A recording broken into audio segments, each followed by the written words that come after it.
Assalamualaikum warahmatullahi wabarakatuh. Welcome back to my channel. Dan kali ini gue akan bahas mengenai Honzuki no Gokujo season kedua episode ke-9. Kita bahas ini dia.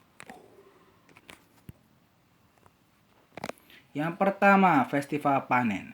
Setelah main sukses menciptakan bukunya di episode ke-8, kini di episode ke-9 kita diperlihatkan para pendeta berjubah biru dan juga imam besarnya bersiap untuk mengadakan sebuah festival panen. Festival panen sendiri itu adalah festival di mana para pendeta berjubah biru mendapatkan semacam kayak persembahan atau ya pokoknya dapat hasil panen dari para petani sekitar, dan ya sebagai persembahan untuk dewa lah guys ya. Dan di sini mereka nggak mau kekurangan jatah pun akhirnya seperti menyingkirkan main guys ya dengan cara memberantak atau mengacak-acak perpustakaan guys ya. Wah, agak kejam juga nih guys ya. Nextnya main membersihkan perpustakaan bersama dengan para pengikutnya. Begitu mengetahui perpustakaan yang berantakan, main langsung marah besar guys ya. Dia langsung kayak langsung ngejar satu orang karena merasa kayak oh itu orang kayak ngakuin. Akhirnya pun dia langsung pengen mengejar orang itu. Cuma si Fran langsung dengan cepat mencegat main ya, langsung digendong dan akhirnya pun dibawa ke Shinkancho ya untuk melaporkan hal itu ya. Dan begitu nyampe ke tempat si Shinkancho, si main tuh kayak marah-marah kayak kayak marah-marah kayak gitu kayak nahan napas ya. Dan akhirnya pun si Shinkancho langsung nanya ke Fran, ini kenapa? Terus si Fran bilang iya dia ngelihat kalau perpustakaan itu berantakan. Terus main pun menceritakan semuanya dan akhirnya pun si Shinkancho nya kayak ngerti, oh ya udah kalau gitu eh gimana ya ngomongnya kayak menenangkan main. Dan akhirnya pun main seperti memutuskan sendiri bahwa dia ingin membereskan sendiri. Akhirnya kayak dia kayak menerima challenge dari si pendeta berjiwa biru itu dengan membersihkan atau membereskan perpustakaan dengan cara si Melville Dewey. Siapa itu Melville Dewey? Ini dia pembahasannya. Ini dia pembahasan dari si Melville Dewey. Melville Dewey lahir 10 Desember 1851. Dia orang berkebangsaan Amerika dan dia juga merupakan seorang pustakawan Amerika terkenal guys ya. Dia pun meninggal pada tanggal 26 Desember tahun 1931 guys ya. Jadi bisa dibilang dia itu lahir di bulan Desember, meninggal di bulan Desember guys ya. Kemudian dia juga merupakan seorang sorry maaf, saya catatan saya dulu karena banyak nih guys. Ini orang bisa dibilang jadi pencetus dari desimal apa namanya pembagian atau penempatan rak secara desimal guys ya.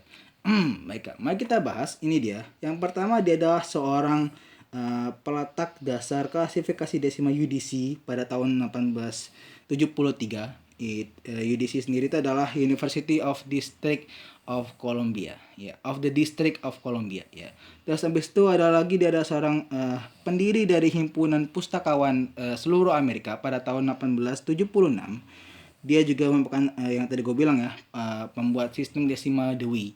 Sistem desimal Dewey ini adalah sistem desimal di mana buku-buku itu diatur berdasarkan nomor dan juga berdasarkan tempat atau apa buku itu ya. Misalnya contoh 001 buku sastra, 002 buku sastra, terus habis itu lanjut lagi sampai buku sastranya habis, pindah lagi buku yang lain gitu, pindah buku guys ya, pindah rak ya. Jadi per rak itu ada nomornya dan itu per rak itu dipisah apa aja bagian itu guys ya.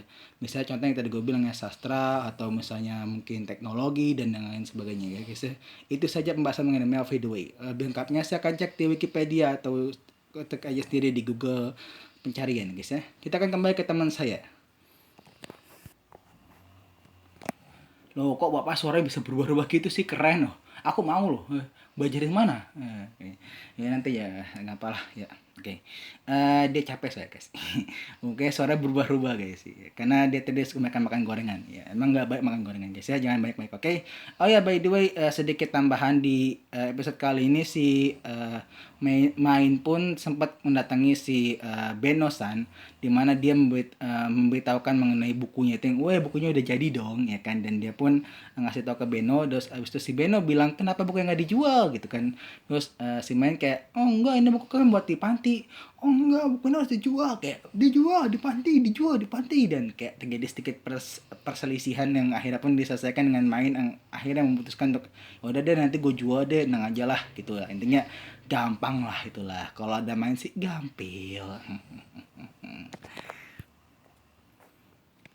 Dan yang terakhir, main yang ingin tinggal di rumah.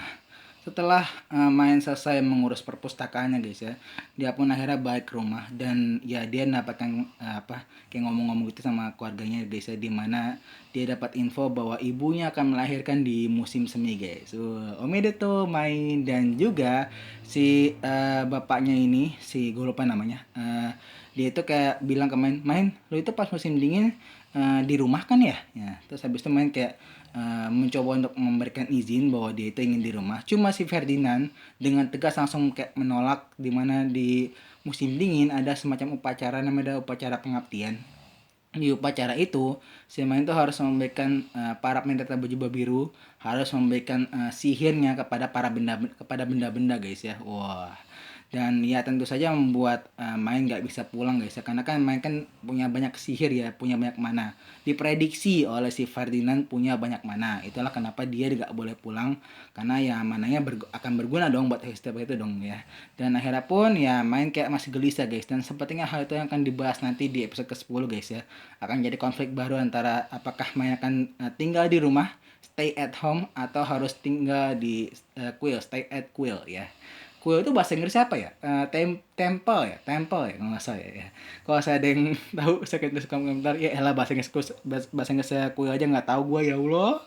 Ya pokoknya itu saya guys, jangan lupa like, comment, dan subscribe channel YouTube gue, dan jangan lupa nyalain lonceng notifikasinya juga guys ya. Gue suka lupa loh bilang jangan lupa nyalain lonceng notifikasinya.